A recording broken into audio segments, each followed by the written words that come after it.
Hi, I'm Drew. And I'm Sam. And welcome to Drewling Samantics.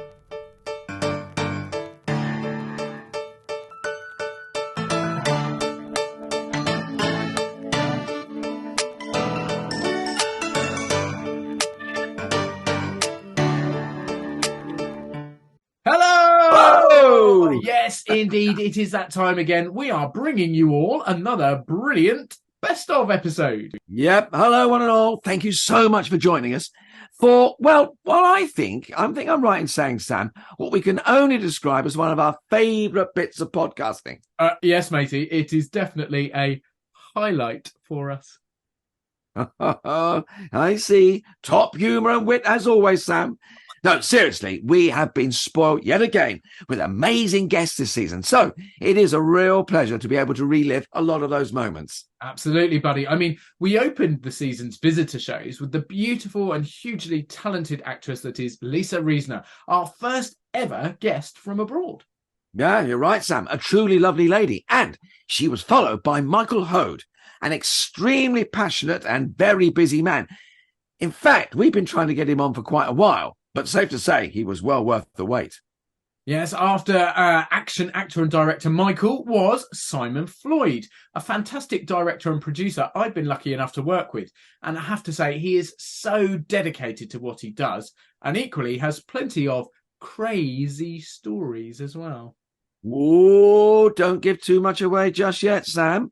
But ironically, the guest who followed Simon has an even bigger affiliation with Krazy. He was the wonderful children's entertainer and pantomime producer Kevin Agget, a.k.a. Krazy Kev. Yeah, we completed a hat-trick with our next visitor. He was our third, Terry. This one, Terry Hayden, gave us a true insight into what goes into running and preparing and making a venue for performance. From scratch, basically. Yeah. And we saved the most energetic to last. Gareth Locke bounced onto our screen, into our ears, to talk about all things stunt-related. What a fabulous lineup we were lucky enough to host, buddy. Yeah, I couldn't agree more, mate. And so, rather than us rabbiting some more, why don't we just take a peek at some of what they had to say?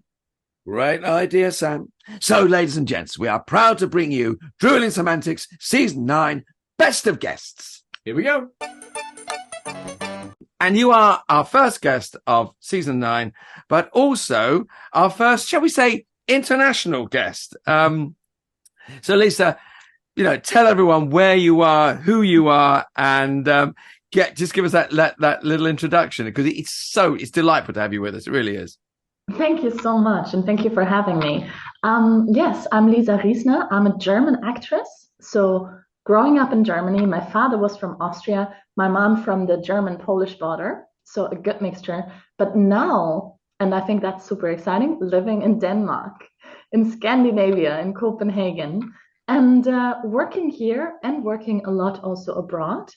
And my background is I studied acting. I have a state diploma. I studied for 4 years and studied theater, film, worked a lot with my voice. And I'm now a working actress for TV, film, and state theater.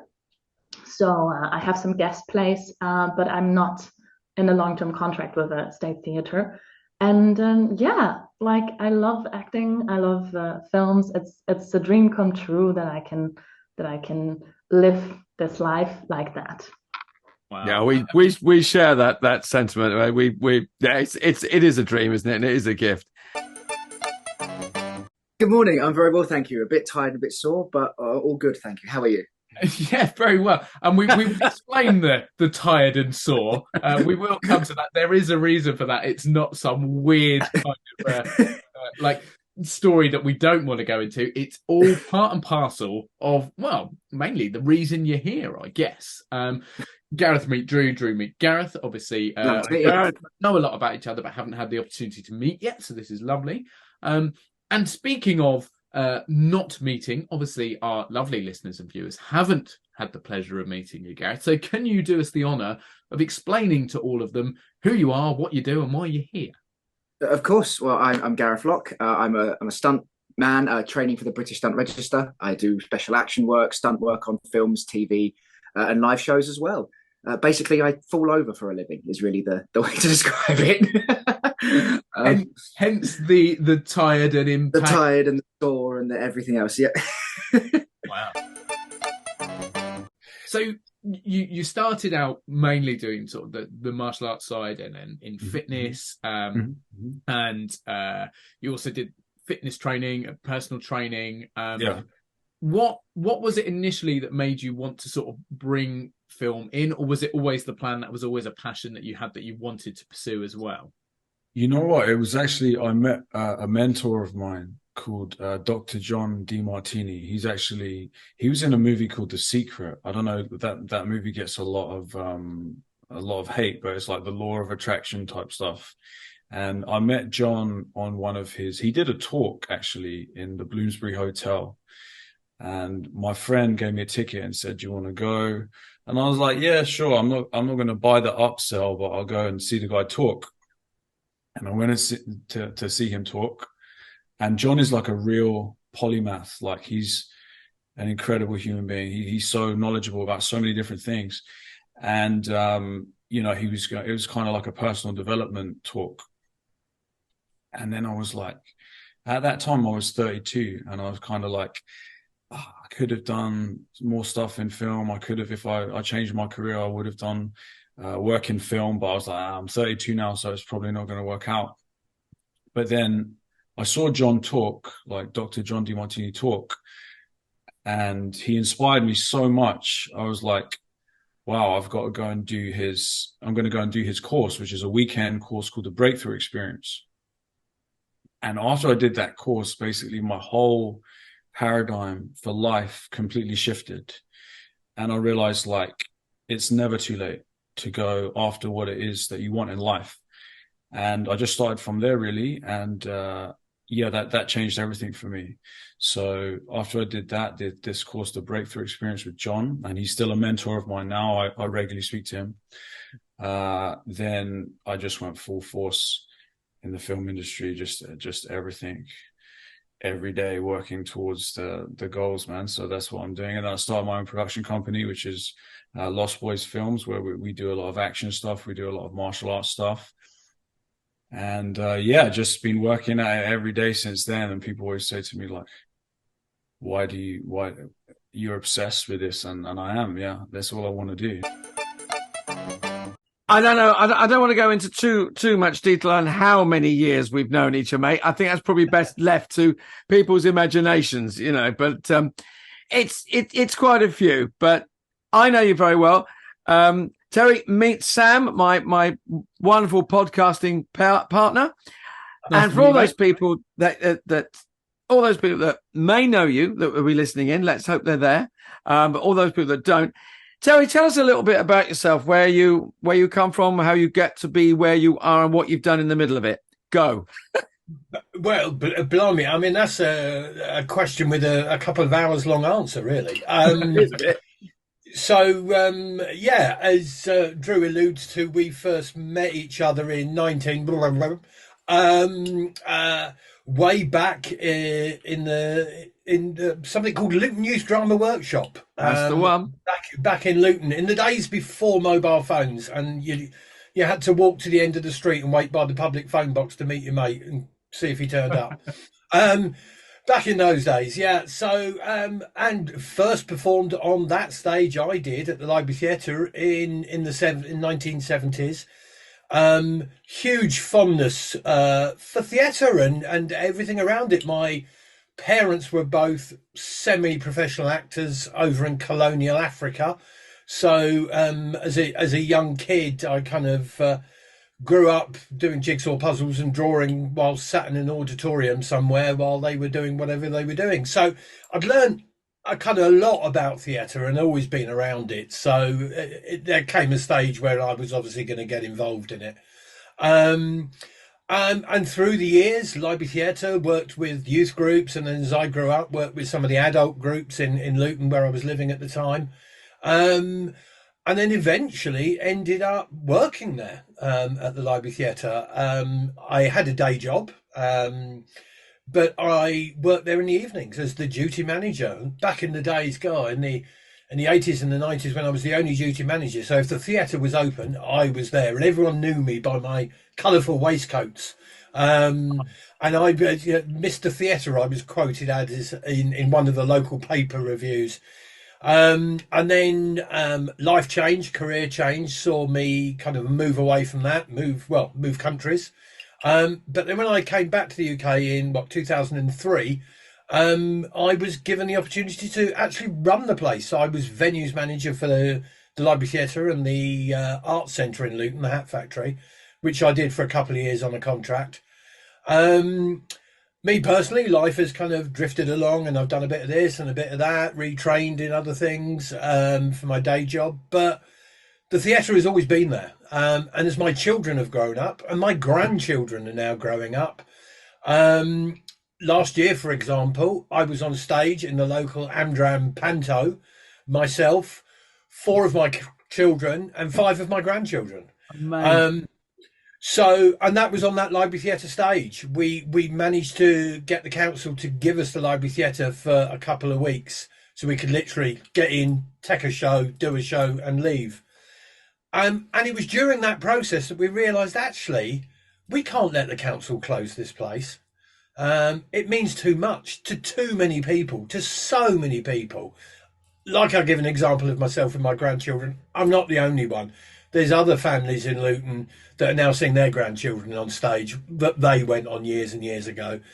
And at the moment, it's the only theatre in Luton. Yeah. It is the only theatre. And the council were talking about shutting it. So I kind of, the wonders of Facebook and social media, I kind of started shouting very loudly. The council very swiftly responded, invited me in to the council buildings for a meeting to discuss ways forward. Wow. And they said to me, Terry, right, you go away, and if you can come up with something, we'll listen. Who is Krazy Kev? Well, Krazy Kev is primarily a family and children's entertainer. So I've been doing that for about 16 years. Before that, I used to work on the holiday parks. So I kind of worked my way up to entertainment manager after leaving like college and performing arts and all of that malarkey. I worked my way up to entertainment manager, as I say. And then, yeah, I kind of, on my last season, I could go out and work for an agent as well as kind of be a manager. And obviously, as you're a manager, you can kind of work your rota around. And then at the end of that was a Christmas season. So at the end of that, it was me and my best friend, bless her, we were called Baggy Trousers. And we used to wear those really kind of 90s trousers with those tassels hanging off of it. And yeah, so we used to go out and we were a double act. And the agent said to us at the end of that Christmas season, look, we've got plenty of work. If you want to kind of come off and do that for us, then do that. So I left the parks and Krazy Kev was born. And it was wonderful. And like to have like an agent like that and you've got instant work, instant money where you're kind of building up your business was, yeah. So that was Nikki and Roy at Children's Party Entertainment. I'll give them a little mention because they are lovely and they helped me massively to start with in those first few years. And obviously I do still do a bit of work for them now and see them regularly. So that's nice. So that's how I kind of first got into it. And that kind of, yeah, as you say, shaped the next kind of 16 years of my career. And I do all sorts now, primarily like still my bread and butter is like children's birthday parties. And that work is kind of always there. And I love doing that. But yeah, also I do like a lot of holiday parks and a lot of cruise kind of work as well. And I'm also a comedy magician. So I go out as Kev Stevens, and that would be more of the kind of, again, kind of still family, I would say, but more tailored to like an adult audience in the room as well. So that is more for like your cruise ships and your holiday parks. And then obviously the panto stuff. So yeah, an actor, director, producer, writer, yeah, sing the theme tune, write the theme tune, yeah. Tell us a little bit about yourself, how you got into what you do, which is incredible in its own. Okay, but, so basically I'm a producer, director and performer, and my shtick is community theatre. I make theatre mostly with amateurs, so I make big community productions. I'm a freelance theatre maker, making professional shows like the one I'm making with Sam, but the most of my work is about making theatre for, with, and about the people of Norwich. So I'm very centred on my city, and I'm very centred on the heritage of my city and telling stories of my city that galvanise people's beliefs and values and give people a sense of their community and their place and their heritage. So I'm really about making heritage theatre for, with, and about the people of Norwich, or as a freelancer for, with, and about the people of a certain place. So I've worked in villages making pageants and processions with people just about their village, finding out. We basically do a 3-stage process, which is we research something, and then we help people to respond to that creatively. And from that creative response, which might be songwriting or creative writing, then we'll make a piece of theatre. So then we realise something. So it's research, response, and then the realisation of a theatre show. So it's always about the product ultimately, but the process gets us there. And at each stage of that process, there's ways of involving people in the making of theatre. So that's what I do. But I also am really interested, and especially interested more so lately, in making small scale, really professional theatre that can be applied in professional contexts. I competed in kickboxing, Muay Thai, and also Japanese Jiu-Jitsu. So various different disciplines. But yeah, absolutely, yeah. So that gives you an edge to win as well, doesn't it? The competitive edge that's sharpened everything. That's where you stand. It also helps you as a performer because, like, as you know from acting, it's like you've learnt your lines. It's on the day. Things change, and you have to adapt. And that's the same as fighting, really. You just have to. Things will change. You might have a niggling injury or something, but you just deal with it and you just pull the trigger. And that's the same with acting, man. It's like, or dancers or any kind of performing artist is like, when the pressure's on, like, what do you do? And you just kind of get into this. I mean, me personally, I just get into this kind of flow state and just get very, very present in the moment. And it's the waiting around before that's the hard part for me. Like, you know, I hate that part, but once you're in, once you're going, once you're moving, then, you know, it's awesome. So yeah, absolutely. There is synergies between the two. It's all about molding and adapting to what's surrounding you. I mean, very much so on the martial arts and the competitive level, that's instant decision based on what's happening opposite to you or to you.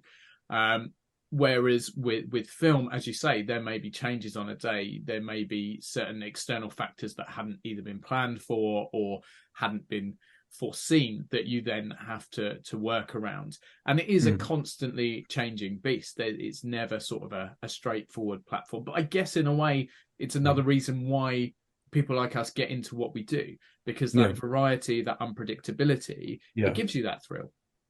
Yeah, every project's different. Every production company you work with is different. Like, there's always going to be different challenges on each set. And but that keeps you on your toes, man. That keeps you, like you say, it's not boring then. It's not the same thing again and again. So obviously there's similarities between projects. And I take, every time I do a project, I always write down the things. It's like a discipline thing. Is like, I'll write down the things I did well, the things I could have done better, and like the kind of learning experiences from each one. And then when I move into another production, I'm like, oh, okay, I've seen this before. So you have that foresight. You have that.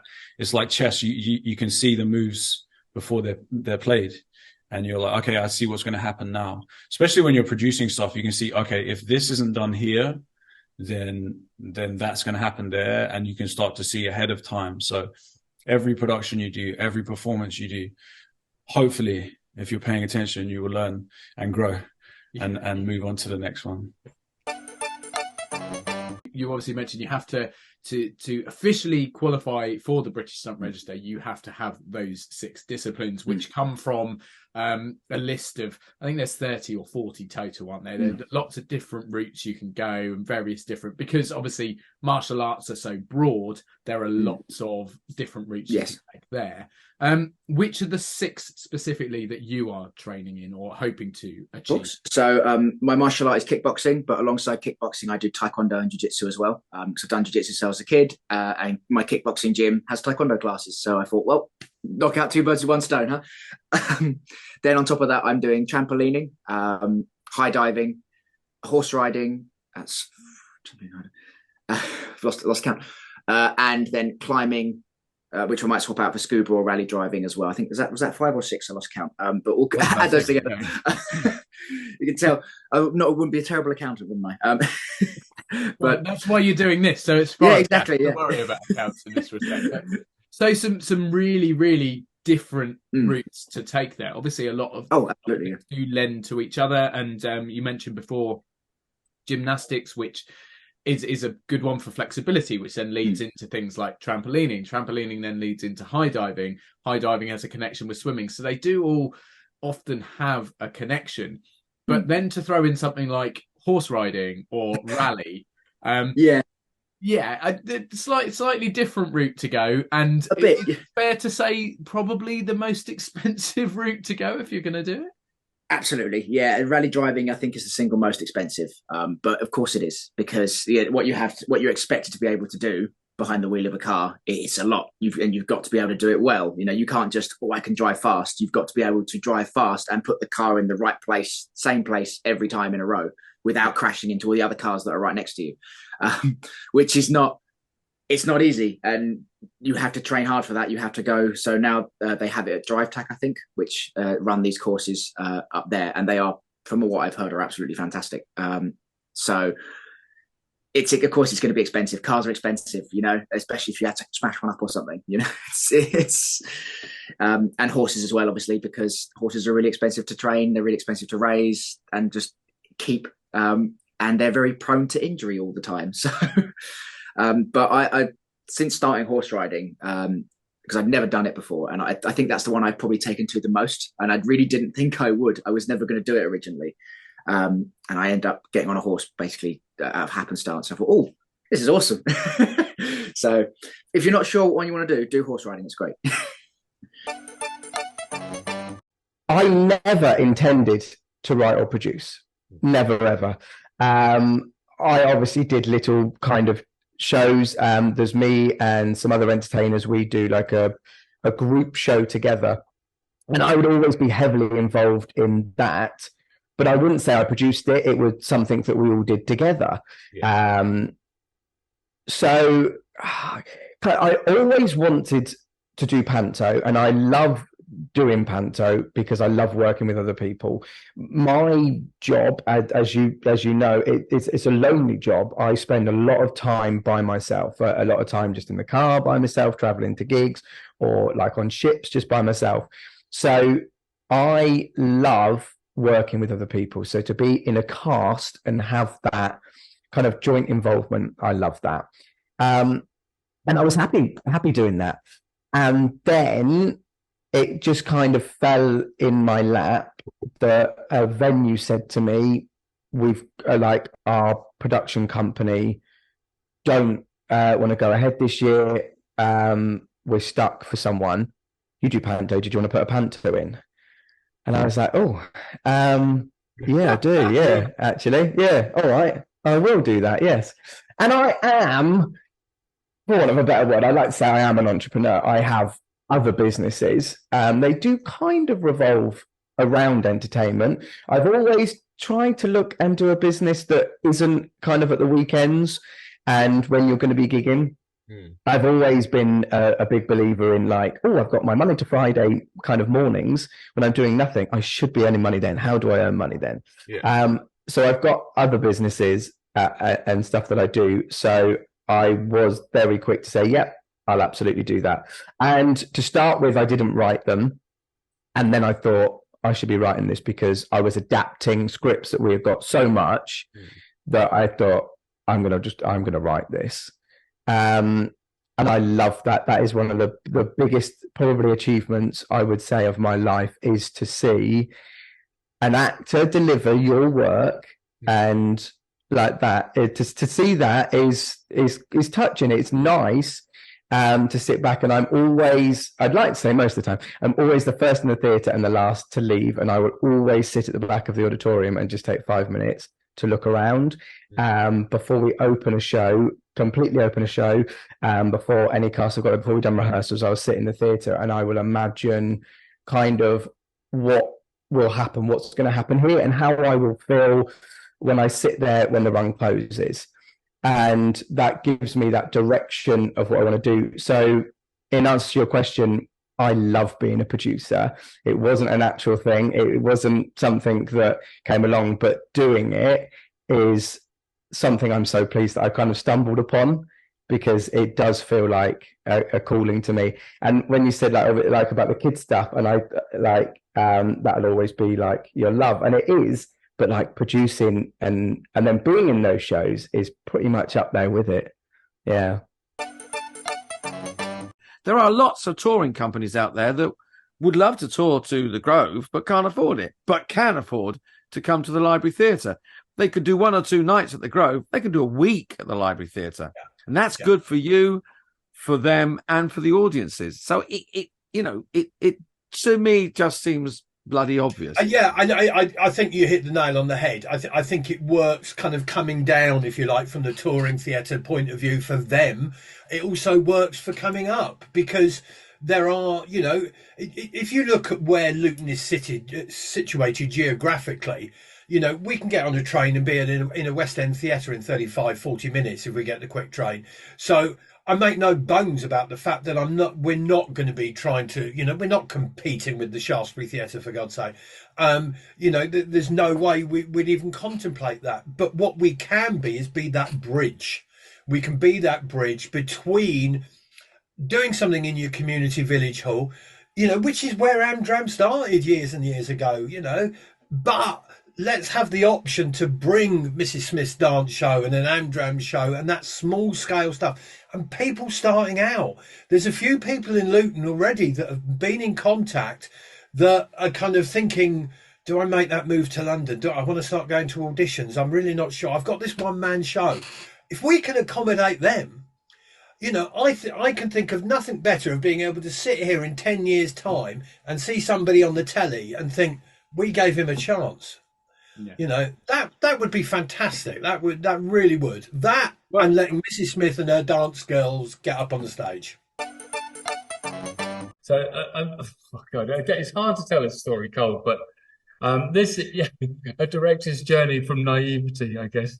So this was maybe 1999, maybe 25 years ago, 25, 26. I was 10.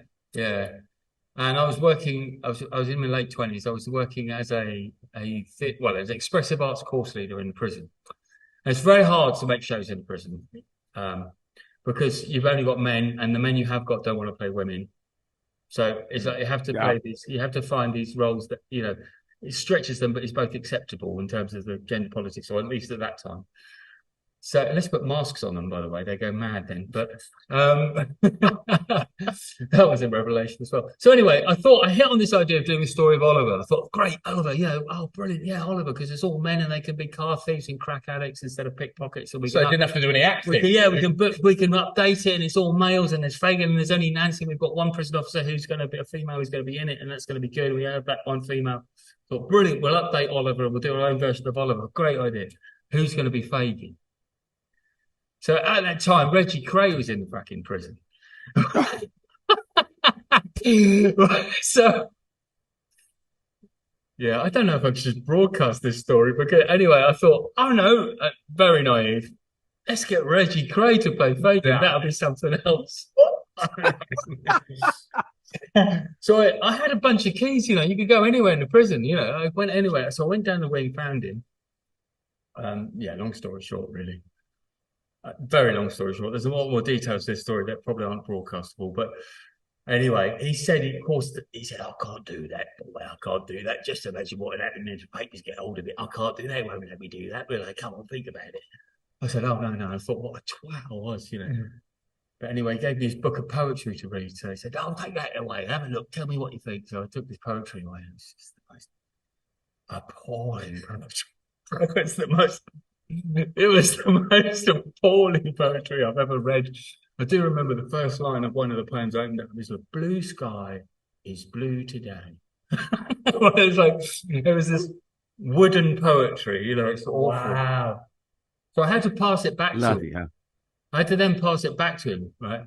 So this was my dilemma. I thought, me being me, I'm not going to go back to him and go, to some nasty gangster, because he wasn't a nice man. Like I say, there's details I didn't tell you.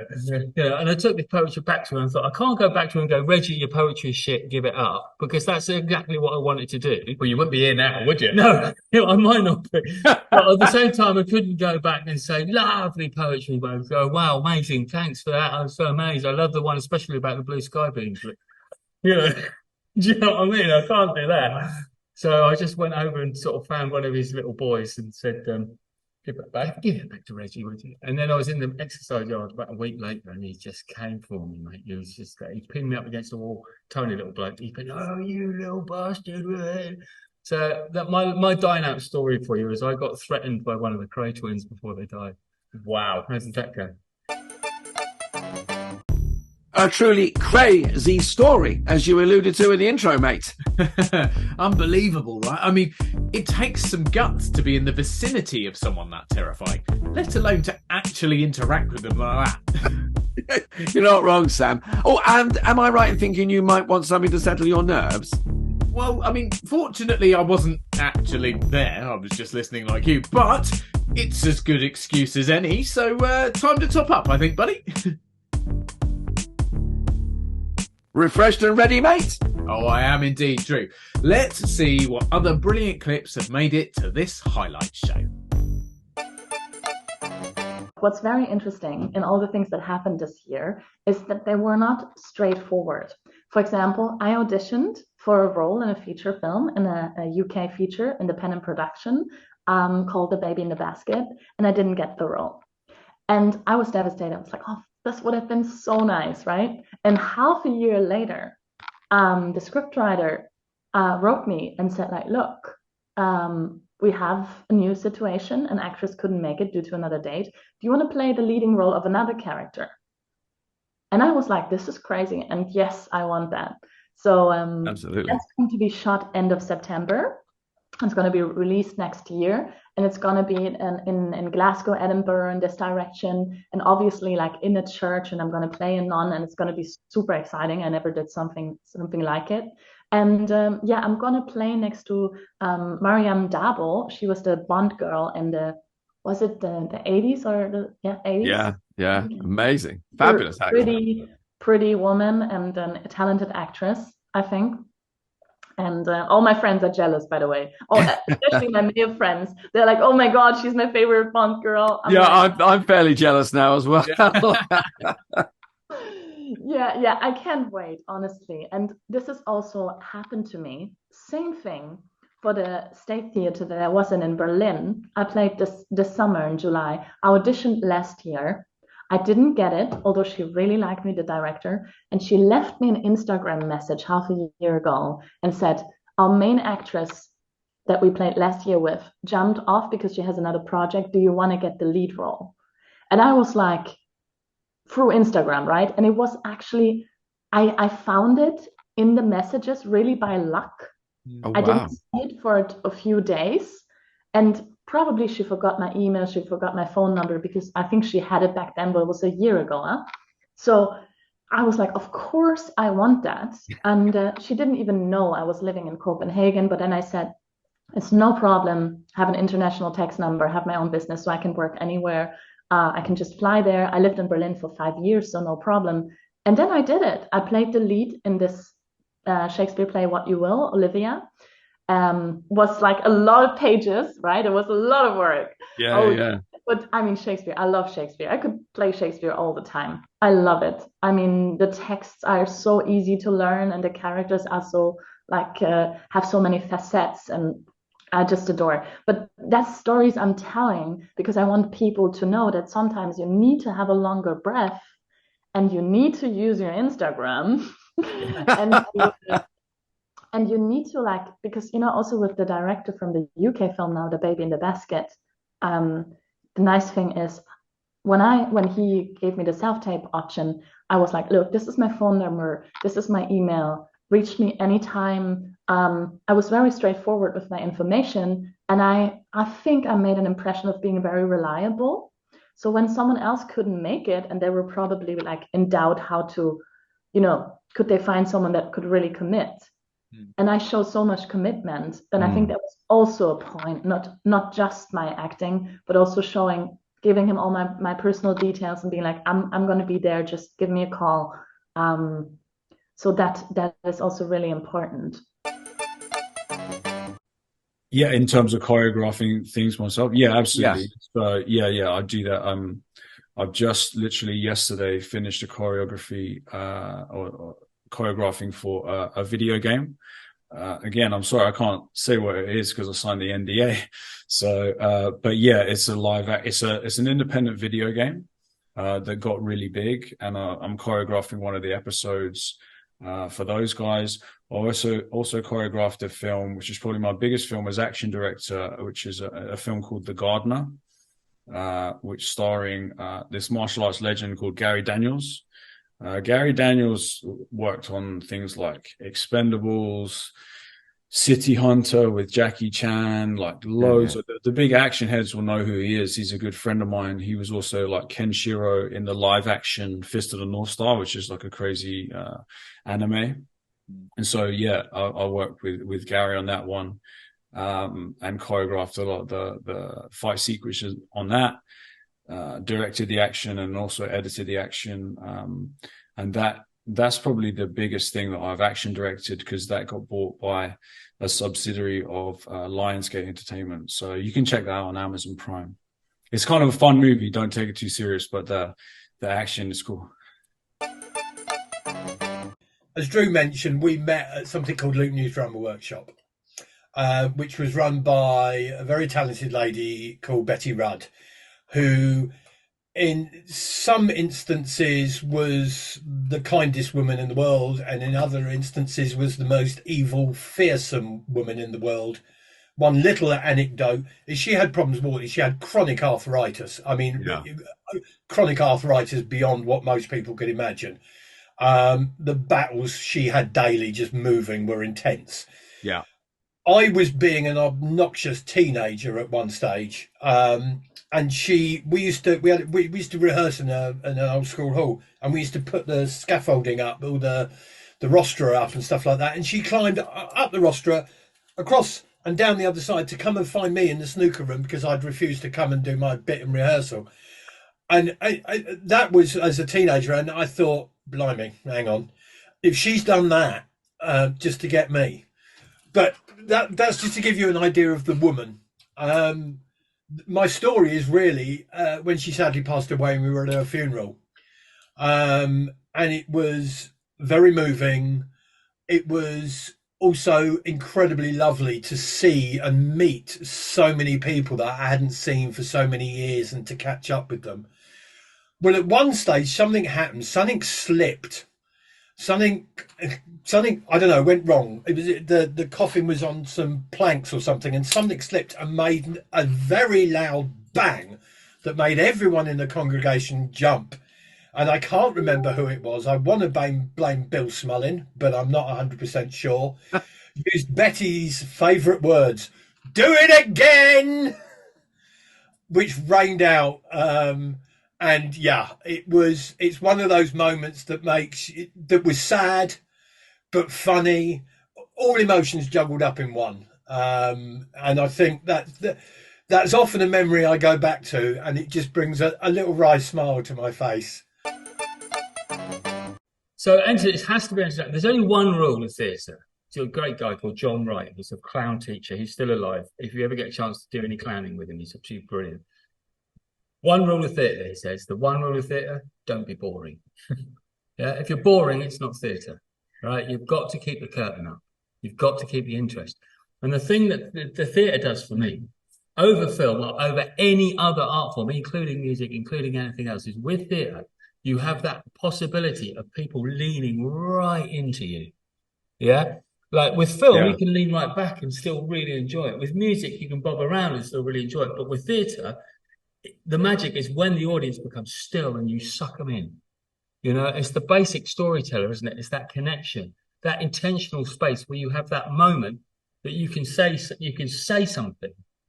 You have the privilege of somebody listening and the glory of the space of the stage. To me, I can't get beyond that magic fact. I don't know why anyone would want to do anything else but make theatre, because I just think that very fact just blows my fucking mind. Or probably one of the funniest experiences. Okay, one of the funniest experiences I ever had. We were on Pennyworth, job you were on, and we were doing some action work on that. And it was really simple. It was just soldiers storming a room, basically. And one of the lads fell asleep. Now, obviously, we all know how it was. And obviously, you've all got your teacups and your water cups, these styrofoam cups. And I you're a bit restless. You've been there all day. I saw him asleep, so straight away I come in and I put the first cup on his head. And I think, right, here we go. And everyone sees it. There's about 10 of us. And the next person gets up and puts their cup on his head. And we were stacking cups on this poor boy's head while he's out cold. And one of the ADs comes, one of the crowd ADs comes and takes one look, goes back, gets a cup and puts it on his head. And this poor lad, he must have had about 20 cups on his head by the time he finally jerked up and these cups went everywhere. And it's stuff like that gets you through the waiting around and the being cold and the being miserable. And I think that's probably one of my most favourite stories from a film set. Because you're always trying to make each other laugh and you're always just trying to have fun, especially when you're on a set with your mates, which is really the biggest privilege, I'd say. Is I get to work with my friends, and if I don't know anyone, I get to make new friends, and that always happens is people go, yeah, what should we train after this, and you go, yeah, let's go training, and suddenly you've got a new person to train kickboxing with or trampolining with, and suddenly you're making your own little short films, your own little fight scenes, and just having a real laugh and just exploring what you can do in this world of stunts. And that's the real blessing, is just getting to work with great people every day is truly just the best thing about it. I have so many clients coming and so many people, and most of the people will say something like, I don't get jobs, I don't get booked, I don't know what to do. And they say it being desperate, they say it grieving, right? Because it's been going on for years. And then I will come and say, look, new Barbie film, for example, Margot Robbie, that's her name, yeah, the main actress. Margot Robbie, yeah. She's the producer, she's put tons of money in. And many people do it. Matt Damon, Good Will Hunting, he started there, and he keeps being the producer. He keeps putting in tons of money and producing his own stuff. Nicole Kidman I just looked her up on IMDb, and one of her newest creation, she's been an executive producer. So that's only money, by the way. Yeah. And then we have like Jennifer Lawrence, No Hard Feelings. I was just in the UK shooting like a crime series, and then I saw Everywhere on the Bus. That was a bit edgy, because she was like there really big with her face, and then like a more unknown actor that no one knows, and then No Hard Feelings, and then just her name and nothing else. Although there was another actor and probably there were some producers or a director, but no one cares. It's just about her. So that was a bit edgy. I was like, that's a bit too much. That seems like self-promotion only, but it never stops. Never stops, and it's an illusion that we get booked into these amazing projects. It does happen sometimes, but you can see, like Reese Witherspoon, she just talked about not getting booked anymore at all after being 50, and she has to create her own stuff. She has tons of money, and I know, and that makes things easier, but they've all started out at some point, and it was extremely tough, and they didn't have any money. But I just want to I like, now I feel like I have to reframe that for actors and say, like, don't wait and sit. Stop waiting. Start doing some things out of initiative, because you feel like you're craving to let the story come out or create this character, and it will never stop. This is probably a better question for both of you, although Drew's talked about it before. How do you combine being in a show and also directing? Because the two, there's almost a conflict of interest, but at the same time, a benefit. So how does that work? You want to go first, Joe, or shall I do it? Oh, you go first. Thanks so much. It is a hard thing to be in a show and be a director. And I think you've got to be at a certain age to do it. When, like, just going back to the holiday parks, when I was in the holiday parks, I was a manager, and then I had my team, and I was probably 3 or 4 years older than my team, and that was it. And we all lived together. And at times that was hard, because I had to, as my role, tell them that they were doing something wrong. And with us all being a bit younger, they kind of took it to heart. And so you go back to your digs, and they weren't happy. But being a director, it's knowing how to talk to people to kind of get around it that way. But it is very hard to be like. I tend to kind of keep walking around and I deliver lines from the auditorium so that I can still see it from that angle. But when it comes to it and I'm on stage, and it's just silly things like tech things saying, I don't think that's loud enough out there. I don't think I can hear this a bit, but you can't hear that from on stage. But I like, why would I like directing and being a performer? I don't know. I'm mad, aren't I? But why do I do it? I like control. That's my problem. I like the control of it. I couldn't give it to anyone else. Honestly, I couldn't. Like Rachel, my business partner, like she's obviously there and does help co-direct it with me.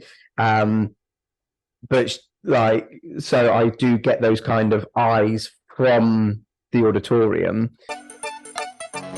That's what I say to like young filmmakers and young performers. You should ask for feedback, like positive or negative. Ask for feedback from the director, from the stunt coordinator, from the whoever's managing you. Ask for feedback. If they give you no feedback, that's not good. If you get some negative feedback, just use it. It's fine. It's fine. And then you learn from that situation. Just don't take it personally. Too many people take it personally. Don't take it personally. That's really an opportunity. I think I don't know, to be honest. I think as Drew will attest to, yeah, I'm quite a quiet, shy, withdrawn sort of person. I think there's all sorts going on. I have, as I'm now an old git, you can't really tell, but I have albinism. You're not allowed to say albino anymore. It's offensive, apparently. But I have albinism. So as a kid growing up in colonial Africa, I had the what's it kicked out of me on a regular basis. And I think I developed through that a very, very thick skin. Couple that with my kind of involvement in the theatre from a very young age because of my parents. Then when I moved to Luton, of all places, I mean, I can remember saying, why? There's a whole country. Why have we landed here? But very rapidly, and I mean very rapidly, within weeks, I was like, what can I do? What can I do? What can I do? And I think it was in the local paper at the time, Luton Youth Drama Workshop. So I thought, I'll go down there. Because of the interest in the theatre. And I think that kind of outgoing kind of side of me. And so Luton Youth Drama Workshop was born, and then I kind of progressed on as I got a little bit older to doing stuff with the Amdram companies, the adult groups in Luton. I never was really interested in making it a career like Drew's done. It was never I don't know, just never entered my mind. Plus, even back then, I've got a terrible memory, and I can't remember lines. I'm doing the Amdram panto this year again. I've got about 5 lines, and I know that on opening night I'm still going to be looking at a bit of paper. I've got a terrible memory. It was always a hobby. It was always an interest in the background. I ran, I think as Drew does know, I ran a couple of shops for a few years in Luton. I ran some off licenses, wine specialists. So that was my passion at the time, wine.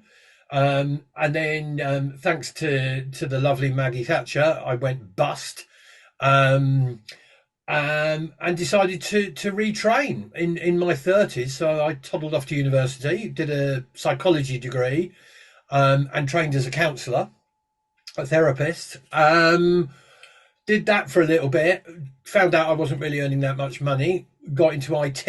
I don't know how that happened. Fell into IT around the year 2000 as well. So there was a lot of money being made because IT companies were ripping everybody off for the Y2K bug. Yeah. But that sort of ended as well. And I sort of wanted to drift back into theatre. And I must say, while I was working in IT, I was working part-time in the evenings at the Library Theatre, as I've already said, as a duty manager. Life changed. I went off and taught English in Vietnam and Thailand for a year. I then came back and became venues manager of the Hat Factory and the Library Theatre for a couple of years. I then went back to doing my counselling for a bit, then went off to the Theatre Royal Windsor for a little bit, then back to the counselling for a bit, and I'm now back working, I'm now in the NHS. I worked for a little while for the London Forensic Service in criminal justice as a psychologist. And I'm now working in rural Bedfordshire in Bedford as a social prescriber, basically helping people out. People who have like, oh, my landlord's an arse, so I phone up. I like shouting at people, so I can phone up the council and shout at Bedford Council. Interestingly, last week I phoned up one of the housing officers at Bedford Council and shouted at them, and she said, "Are you the same Terry Hayden that's just got a theatre in Luton?" Oh, God. I thought, I don't know how to play this. This could go one of two ways. Put your life out, but donate to us en route, please. Yes, yeah, exactly. Theatre properly fucking changes you. It can properly bring you somewhere really, really different and really change what you think in the moment. And that can last you as an echo for the rest of your life if you get theatre right. It genuinely changes people. It changes. We've changed. I know we've done this. We've changed the perception of certain things in this city. So we made a really big show about all the incomers in the city straight after the Brexit vote, for example. And, because Norwich is founded on incomers. And we made that solid for people in a big free show. 5,000 people saw. We did a big cabaret about incomers. Refugees welcome here. Norwich was a big Remain city. And that reaffirmed, and I know we had dropped a bit of colour of the ink in the water and just changed the hue of things a bit in the mindset of this city. It changes things, and it can, and that's why I do it. And that's what winds me up when people say it's just nothing.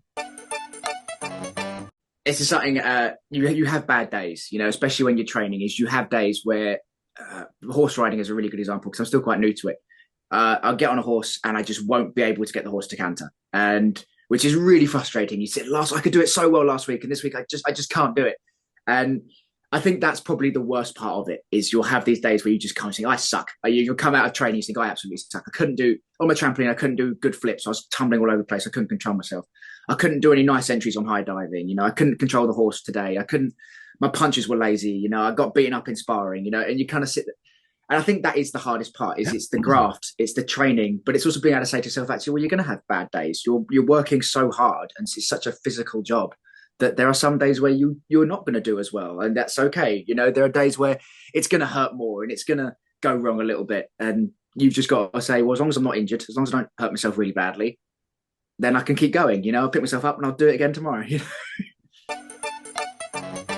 There's probably one. It is probably more recent than a lot of them.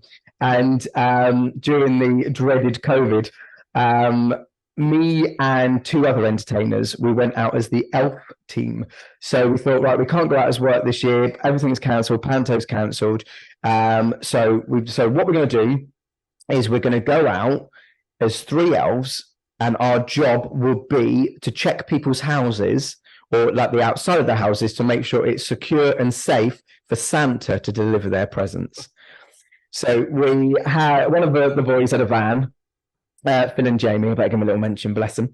One of them had a van. We did it out. We had it sign written, the elf team. We had our gear, and we had a 12-minute track, and they paid a fee, and we would turn up with this track on. We'd walk out. It was like the elf team, walk out, check everything over. Like, I do a bit of magic, Jamie would do a bit of juggling, Phil would do a bit of measuring up and a bit of silly stuff. And then at the end of the track, we'd go.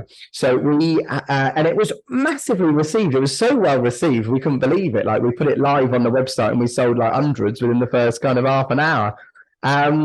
Brilliant. So, we were pleased because we thought we weren't going to get any money for Christmas, so that was good.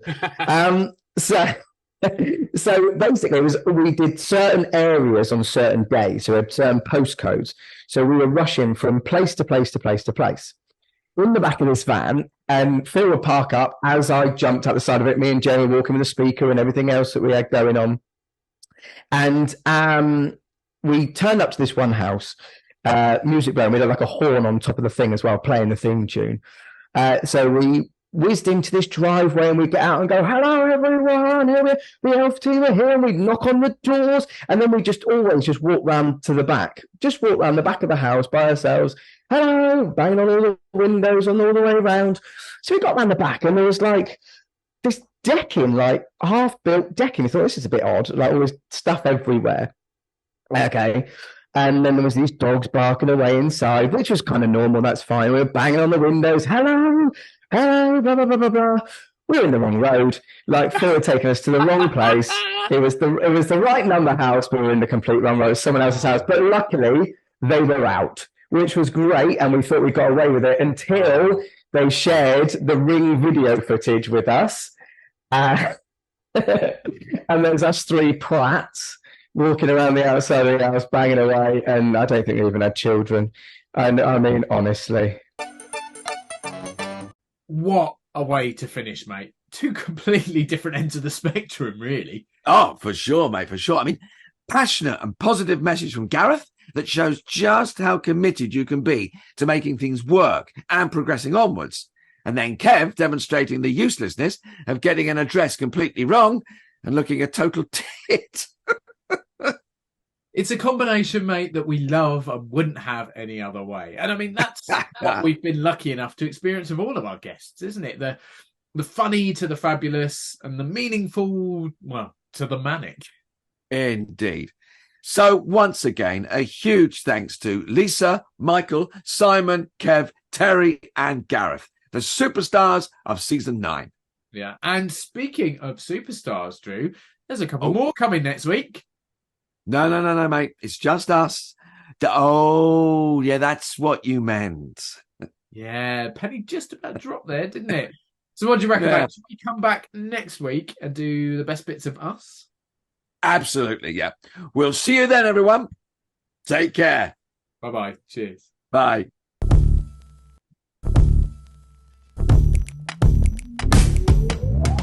Thank you for tuning in. We hope you've enjoyed this special highlights episode of Drewling Samantics. If you have, then make sure you go and watch all our previous episodes in full for even more fun and interesting content. Please consider subscribing to our channel too, and you'll get notified every time a new video is released. Don't forget we're also available as audio only. Just search Drewling Samantics in any good podcast app.